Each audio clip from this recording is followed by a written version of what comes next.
So we already kind of hinted on something Crash AAA on TripleMania in Tijuana, but TripleMania Regia, we already know the card, and it's going to be 11 years to the date in April when Dolph Ziggler cashed in on Alberto Del Rio. Well, now in TripleMania Regia and AAA, you guys are going to have the Mega Championship that's vacant because of the injury that we spoke about from Hijo del Vikingo, and it's going to be Alberto El Patron versus Nick Nemeth. This main event, Konnan, I mean, that one is going to be attractive not only for the fans in Mexico, the fans in Monterrey, but it's going to have a big aura for the fans out here in the States as well. Yeah, I'm sure they're both going to put on a great show because they both talk good about each other. So I'm sure they're both looking forward to it, and no handcuffs or anything. Just go out there, rock it. You know what I'm saying? We had, as a matter of fact, we had Nick Nemeth here yesterday. Good interview.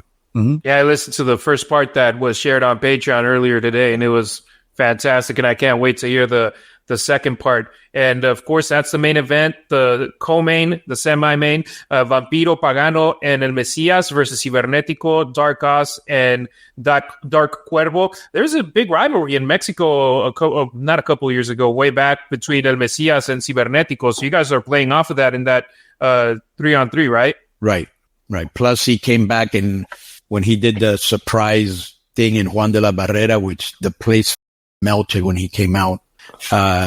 So we did these things where he does promos, and he's saying, you and me, Sieber, have unfinished business, and you and me and La Secta have unfinished business. So, we got building on that. We got something to work on there. Yeah. That's good.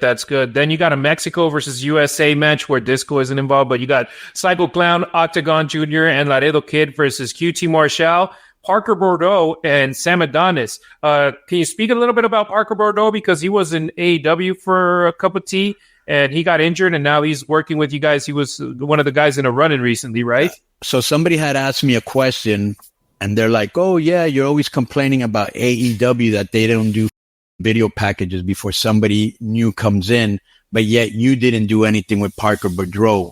And I was like, okay, because he's a surprise. What am I supposed to do? Put a video package on a surprise? So the commentators knew all the information they needed to say, and they did it because Hugo and Guillen are the two best in Mexico, bar none. That's why. So the other thing, when Lucha Blog, a lot of times they would say, oh, well, how come this is happening? How come this is happening? How come there's no explanation? How about listening to the commentators? Because everything that's happening, they're telling you why it's happening. You know what I'm saying? And another thing, so another guy, I don't know if you saw. Wait a second. That's a legitimate. So people have the legitimate criticisms of AAA that we have of AEW. Right. Is that there's not enough explanation about the characters and stuff. But you're saying that the announcers cover it. Okay. This guy wasn't wrestling. He was a surprise. What am I supposed to do? Put a video package on a surprise? Let me know. I can start that. Does that make you happy? The match stops. Right. And you put a video on the screen, and there's a 3-minute trailer on this guy. It's like, and then everybody starts coming together. The guy comes out, right? Right. So I didn't know what to think of him because I've never worked with him, and I met him once when he was with that other guy that had like the stitches on his face with the tattoo face, the baseball player. And everybody was telling me these guys are green, but Tony, he likes what he likes, right? And so when I met him, very, very just wants to work. He's hungry, he just wants to work. Very great attitude, way bigger than I remembered him. Like, guy's huge. And not only that, if you look at his football credentials, like he was a shoot All-American. Who is this now? Parker Boudreaux, the guy looks like Lesnar. Yeah, right. The guy looks like the skinhead guy. Yeah, like they won national championships and state championships. Yeah. But when he was in NXT, a lot of people thought that he was going to be the next Brock Lesnar and that they were going to build him the same way, and it didn't never happen. He got released, and then AEW signed him. Yeah, I didn't know what to expect at all as a person, or even what he was going to do in the ring, if he was going to the bed or not. But the little things we had him do, he did well. And so we'll see him wrestle. We'll see. And plus you'll have two guys anchoring him. He's got QT, guys so underrated. Okay. And Adonis, who's also very underrated. they'll be able to cover for him. So Parker Boudreaux. The other side is Psycho Clown, right? Octagon Jr. Who's a great worker. Octagon's a great worker. Laredo's a great worker. And that's how you make those type of matches.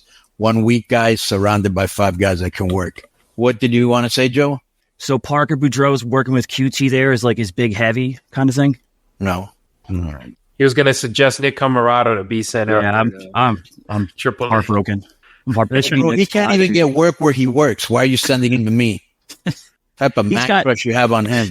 Go ahead. Yo, what's up? I just want to thank you guys for watching this clip. Don't forget to hit the like button, leave a comment, and subscribe. And join our YouTube membership for hours and hours of exclusive, unedited, uncensored content. And being a member will help you get involved in our upcoming live streams. Thank you for your support. Thank you for riding with us. I know you got a lot of other podcast choices, be it wrestling or other ones. And thank you for picking us. Boom.